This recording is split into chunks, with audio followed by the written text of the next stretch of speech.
que només circula pel jardí d'una casa particular. Pere Fonolleda, el propietari, hi ha construït un complex viari i ha fet amb les seves mans els vagons d'aquest tren. El modelisme ferroviari, de fet, està, podríem dir, emparentat amb el col·leccionisme. Ara, llavors, agafant el col·leccionisme com a mitjà, no com a fi. Perquè, esclar, si tens moltes màquines i tens molt material, doncs és la varietat que et permet de fer córrer molts trens, però bàsica i fonamentalment el que interessa és fer córrer els trens. Pel jardí de casa, els Fonolleda, hi circulen també el ferrocarril que va de Palma a Sóller, a Mallorca, un tren comarcal de la companyia Vasco-Navarra i diversos models antics i contemporanis, tots amb la seva màquina. La família Fonolleda té més de 30 trens en miniatura que poden circular pels 236 metres de via que els envaeixen al jardí, ja hi possibilitat per qualsevol altra cosa. Amb tots aquests trens, Pere Fonolleda ha establert la seva pròpia companyia ferroviària que té l'escut especial i s'anomena Companyia Intercomarcal de Catalunya. La diversitat de trens que corren per aquí ve una mica donada i ajudada pel paisatge.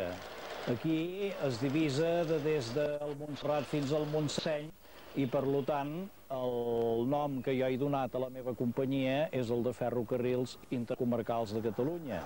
Fa 15 anys que Pere Fonolleda treballa en aquest circuit. Molt d'aquest material l'ha portat de fora, de països com Alemanya, on hi ha una gran tradició en modelisme ferroviari. Els models fets per Pere Fonolleda són encara més curiosos perquè els ha elaborat a mà sobre plànols reals i li han costat uns 3 mesos de feina per vagó. El circuit és un traçat molt complicat en què els trens poden creuar-se, circulen sobre ponts i desnivells, travessen túnels reals i poden parar en 3 estacions diferents. Aquest traçat està fet d'acord amb les possibilitats topogràfiques, podríem dir, que el terreny presentava. I, esclar, evidentment, és un fet gairebé apassionant perquè el tren necessita un pas, diguéssim, harmoniós i geomètric per allà on ha de passar i ha de passar pels llocs i vèncer, podríem dir, una mica la topografia o la naturalesa del terreny. L'afició als trens a aquest home li ve de petit, però és d'ençà de la seva jubilació l'any passat que pot dedicar-s'hi de ple.